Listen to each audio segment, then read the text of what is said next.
Good morning my YouTube friends, कैसे हैं आप लोग।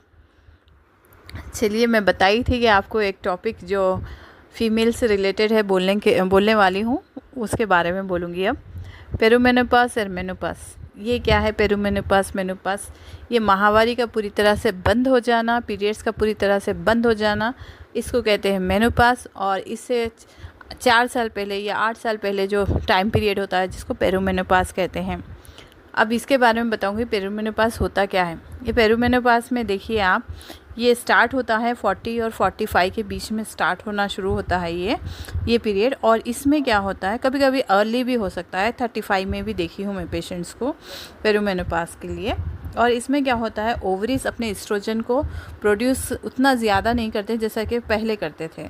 तो इसमें एस्ट्रोजन कम होता है, इरेगुलर तौर से बढ़ता है और इरेगुलर तरीके से ही इसमें काम करते हैं वो ओवरीज। और मेंस्ट्रुअल साइकिल्स भी इरेगुलर हो जाती हैं, कभी किसी को हैवी होते हैं, लाइट होते हैं, स्किप होते हैं, ये सारी चीज़ें होती हैं इसमें। और मेनोपास क्या है, जो माहवारी पूरी तरह से बंद हो जाना, उसको मेनोपास कहते हैं। या आमतौर पे समझिए कि पीरियड्स का पूरी तरह से 1 साल तक बंद हो जाना, 12 मंथ्स तक बंद हो जाना, इसको भी इसी को कहते हैं मेनोपास। ओके। और इसमें क्या रहता है, ईस्ट्रोजन लेवल बिल्कुल लो रहते हैं और इसमें प्रोजेस्टेरॉन भी लो रहता है। पेरूमेनोपास में होता क्या है, मैंने तो बताया है पेरूमेनोपास के बारे में। और इसमें हार्मोन्स के बारे में बोल रही हूँ मैं।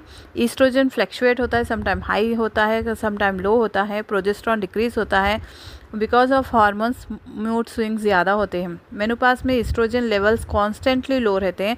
Progesterone also remains low and symptom may reduce and stabilise after first few years. Okay.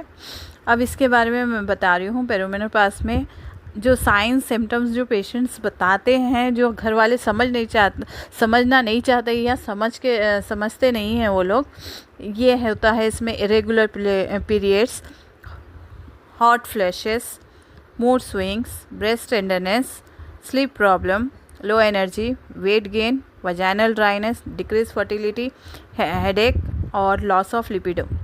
ये वेट गेन का मेन रीज़न आफ्टर 45 का ये भी होता है कि जब एस्ट्रोजन बराबर बॉडी में नहीं बनता, उसके भी एक साइकिल है, वो समझाऊंगी। एक नॉर्मल बात ये समझ जाइए, एस्ट्रोजन लेवल्स के कम या ज़्यादा होने की वजह से वेट गेन होता है। और मेनोपास क्या है, मेनोपास में पूरी तरह से पीरियड्स का बंद हो जाना। और इसमें क्या है, परसिस्टेंट हॉट फ्लैशेस होते हैं, एकदम गर्माहट महसूस होती है, पसीना आता है, कितने भी ठंडे मुकाम पर रहो, ये लोग में ये पाया जाता है।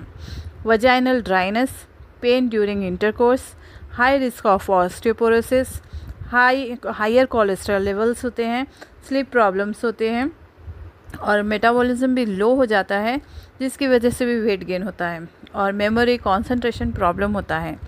आप लोग ऐसे पेशेंट्स जो आपके घर में 40 या 45 है या 50 के करीब है, जब कभी इनको ऐसे प्रॉब्लम्स हो तो आप एक बार ज़रूर बताइए डॉक्टर को। ये वो पीरियड होता है, ठीक है। किसी को कम होता है, किसी को ज़्यादा होते हैं सिम्टम्स, किसी को परसिस्टेंट रहते हैं, तो वो एक बार डॉक्टर को ज़रूर बताइए। उनकी कैफियत को समझने की कोशिश करिए कि ये नॉर्मल है, ऐसा छोड़ देते हैं, मगर इसके लिए भी ट्रीटमेंट्स रहते हैं। और पेरूमेनोपास में क्या होता है, पीरियड्स तो आते हैं, कभी लाइट, कभी हैवी, फ्लो ज़्यादा या बंद हो जाते हैं, कभी कभी 1-1 महीने 2-2 महीने के लिए, अनप्रिडिक्टेबल रहता है।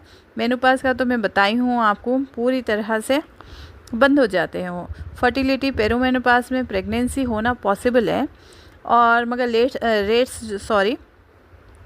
इसमें क्या है, फर्टिलिटी हो सकती है, मगर क्या है, चांसेस ज़्यादा नहीं रहते इसमें।